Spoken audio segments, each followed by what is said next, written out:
Olá, tudo bem, pessoal?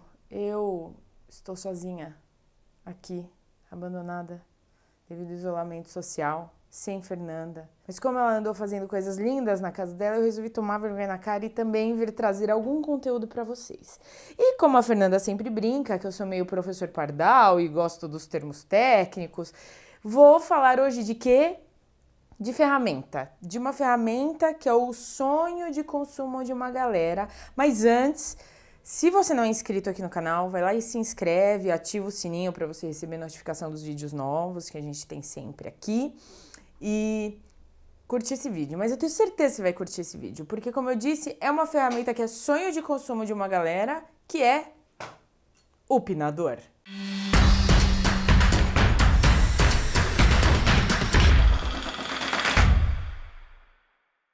Pinador? Quando vocês veem ele em ação, em vários vídeos já devem ter feito, principalmente vídeos da gringa, vídeos de fora, que é mais comum usar pinador, vocês pensam, essa ferramenta é uma delícia de usar. Porque ela é como se, o pino é como se fosse um prego, e ela dispara esse pino, esse prego. Então você não tem que ficar usando um martelo, né, bater várias vezes, ela dispara numa vez só. Esse aqui que eu tenho e que a gente usa na oficina é um pinador pneumático. Então a gente acopla ele, liga ele no compressor de ar. Mas existe pinador elétrico e existe o elétrico que é a bateria também. Então eu vou falar de algumas características técnicas do pinador. Quando a gente compra um pinador, ou no manual ou na ferramenta, vai vir especificado qual é o tamanho máximo do pino que ele comporta. Aqui vem aqui dentro, ó, F50. Ou seja, a gente consegue colocar pinos aqui dentro do carrinho de até 50 milímetros de altura, 5 centímetros. Isso é bastante, tá? Tem pinador que não dá para toda essa altura de pino, dá para pinos menores. Aqui eu tenho vários tamanhos de pino, alturas de pinos, e vou mostrar isso para vocês também. Para carregar o pinador, a gente usa nesse modelo essa alavanquinha, aperta e ele desliza para fora, e a gente coloca aqui o pente de pinos, não da madeira, o pente de pino do pinador. Então, como que ele vem, esse pente de pino? Ele vem assim, ó, todos os pinos juntinhos, estão tipo grudados. Se eu fizer força, quebra, tá? Porque às vezes a gente também não quer colocar tanto do pente, a gente pode quebrar e pôr só um pouco. Vocês estão vendo que tem tipo umas canaletas aqui no carrinho? É justamente para acomodar dependendo da altura, tá vendo, ó? Ela prende a cabeça, porque, que nem eu falei, parece um prego. O pino, ele tem uma cabeça, tá? E aí ele acomoda perfeitamente com essa canaleta. Esse é o pino de 50. E vejam, como eu falei, esse é o máximo que este pinador aguenta, 50 de altura, tá? Bom, eu não vou usar o de 50, por quê? Porque os materiais que eu tenho aqui, eu não preciso de 50 milímetros de altura. Então, eu vou colocar o de 35 mesmo, a gente sempre apoia aqui embaixo. Toma cuidado para ele não ficar assim, né? Porque como tem a canaleta, às vezes a gente põe, ele pode ficar preso lá em cima. Então, tomar cuidado de apoiar realmente ele lá embaixo, porque a saída do pino é aqui. Aí a gente empurra o carrinho, aperta e trava. Daí o carrinho não sai mais. O pinador, ele tem uma trava de segurança. Então, se eu tentar apertar o gatilho, não vai. Vocês estão vendo que eu tô segurando ele no ar? Então, evita que você agrida o coleguinha. Os coleguinhas ou os inimigos, se você tiver com vontade. Porque você não vai conseguir dar um tiro no ar. Isso é bem importante, porque quando a gente tá na oficina, às vezes a gente pega, não percebe, aperta o gatilho, imagina, dá um tiro de pino no pé. Aí, vamos já colocar o equipamento básico de segurança para trabalhar com o pinador, que é o óculos. E quando é que eu consigo, então, disparar? Se o gatilho não tá funcionando, tá quebrado? Não. Quando a gente apoia ele, essa trava sobe, que é a trava de segurança, ó, isso aqui. E quando isso sobe, se eu apertar o gatilho, sai o pino, tá? Então, é justamente para isso, porque a gente vai apoiar o pinador com peso, eu não tô fazendo força nenhuma, só o peso do pinador faz a trava, ela é bem levinha, subir, e aí o gatilho tá pronto para disparar.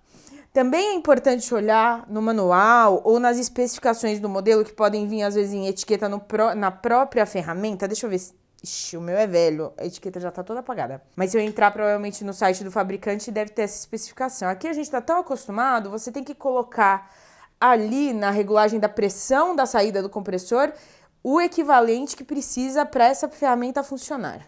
E você também tem que ter o kit de lubrificação no compressor, porque essa ferramenta precisa de lubrificação para ela não ressecar e dar manutenção, quebrar. E você tem que regular a pressão da saída.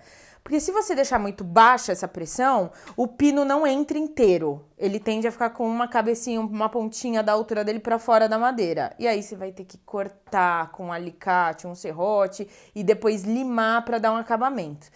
Agora, se você for demais, ele vai ultrapassar. E se você estiver usando o limite da altura do pino, por exemplo, eu quero pinar 2 madeiras assim, ó. Aqui eu tenho 2 centímetros de espessura, com 2 eu tenho 40. Se eu estiver usando um pino de 40, já não é o ideal. Ponha um de 35. Agora, se eu tiver com o de 35, ou seja, eu tô com 5 milímetros só a menos do que a espessura total que tá acontecendo aqui, uma pressão muito forte no compressor, ele pode vazar pelo outro lado. Então, ele entra e espeta aqui. E aí vem os cuidados. Se você tiver com a sua mão embaixo, você pode sofrer daquele exame da glicose no dedo automático, vai te espetar. Outra, principalmente quando é madeira natural. Madeira tem veio, às vezes tem nó, tem parte da madeira que eu tô usando que é mais dura, mais mole, e o pino entorta fácil. Então, quando a gente vai pinar, o ideal é você apoiar as madeiras muito bem apoiadas, pode inclusive usar grampo ou sargento para fazer uma pressão no lugar e afastar a sua mão que segura, né, o material. Não colocar para pinar e pôr a mãozinha perto, porque se esse pino entorta, e eu já vi isso acontecer, às vezes ele vira até que nem se fosse um anzol, assim, ó, faz um U, volta e pega o seu dedo também, é danado. Ou, vou pôr a mão do lado, ele faz um L e também pega no seu dedo. Então, vamos evitar a fadiga e os acidentes e vamos colocar a mão longe quando a gente vai pinar, ok? Agora, qual o mundo ideal? Legal, então com o pino eu substituo o uso de parafuso? Não, gente. Pino é pino, parafuso é parafuso, depende do que você tá montando. E substitui o uso do prego? Aí substitui. Mas assim como nas montagens com prego, o mundo ideal é use cola. Use cola. Não use só o pino. O pino é liso, ele até tem algumas ranhuras aqui perto da cabeça para evitar que ele saia, para ele realmente entrar, mas ele só tem isso aqui, ele é um material mole, então se você deixar só no pino, pode ser que a sua montagem desmonte com o tempo. Agora, quando que a gente vê o uso do pino para valer? Eu lembro de cabeça 2 usos bem comuns. Pallet, o pessoal monta pallet com pino, pinador, principalmente porque é uma indústria, eles têm que fazer muito pallet, eles fazem rapidinho com o pinador. E box de cama. Pois é, box de cama, cama box famosa, a estrutura de madeira dentro geralmente é montada com pino e grampo. É difícil ser com parafuso. A gente também consegue fazer muita coisa, inclusive a gente já usou aqui ele em faça você mesmo, como treliça para o jardim, dá para fazer. Fazer aqueles suportes para pôr vaso, que parece um deck. O deck! Você quer fazer um mini deck para sua casa, sozinho, não quer comprar o deck pronto, também dá para fazer. Agora chega, já falei demais. Eu trouxe um outro material aqui, que é o MDF, nosso famoso, porque tem muita gente que fala, posso usar pino no MDF? Gente, pode, vocês podem fazer o que vocês quiserem, vocês são livres para fazer o que vocês quiserem. Mas assim, o MDF, ele é mais homogêneo, a massa da matéria-prima, do que a madeira natural. E aí, essa ranhura, por exemplo, que eu falei, que vai ajudar com a fibra na madeira a manter o pino no lugar, no MDF ela não vai ter uso nenhum, porque vai ser liso o contato mínimo. Então, no MDF, a necessidade de usar cola na montagem é maior ainda. E o ideal mesmo é que não seja pino e nem prego, que seja parafuso quando vocês vão fazer uma montagem com MDF. Mas eu vou mostrar aqui um pouquinho, vou pinar também o MDF para vocês verem. E como eu disse, já falei demais, vamos a mão na obra, ó. Doida. Então, já carreguei o pinador, já pus meu óculos, a minha cola tá à mão para eu fazer a colagem. Eu vou fazer aqui uma montagem Primeiro, como se fosse um quadrinho, pra vocês verem. Então, a gente passa a cola. Ó, o que eu falei. Eu tô segurando, mas tentem. Ou coloca um grampo, ou tente pôr a mão longe, tá? Da montagem. Aqui, não tenho muito como. Mas eu vou pôr o mais longe possível. E se eu me ferir, foi por vocês. A trava subiu, dei um pino. Um só, obviamente, que vai pivotar, né? Ele vai girar. Vocês precisam pôr no mínimo 2 numa montagem que nem um quadrinho, que é o que eu tô simbolizando aqui com isso. Olha só. Bem regulado, a cabeça entra. E se eu quiser um acabamento primoroso, eu posso passar até uma massinha nesse pequeno furinho que ficou e sumir com ele. A pessoa vai achar que tá só colado.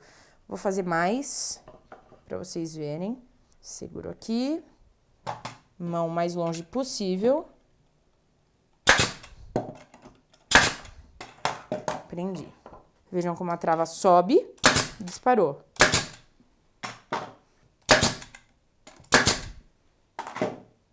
Saca só. Tá firme, tá? E aí a gente tem que esperar também a cura da cola, tudo isso. Outra coisa, falando de cola, toda vez que a gente fala de cola, a gente fala que tem que ter prensa. Tem o tempo que precisa ficar prensando pra cola funcionar. Quando a gente usa o pino está fazendo a prensa. Ótimo, né? Porque às vezes você não tem como prensar, às vezes a peça é muito grande. Então, se você tiver um pinador, ele vai segurar as peças presas, fazendo a força que você precisa para essa cola ter o tempo de prensagem e a colagem adequada.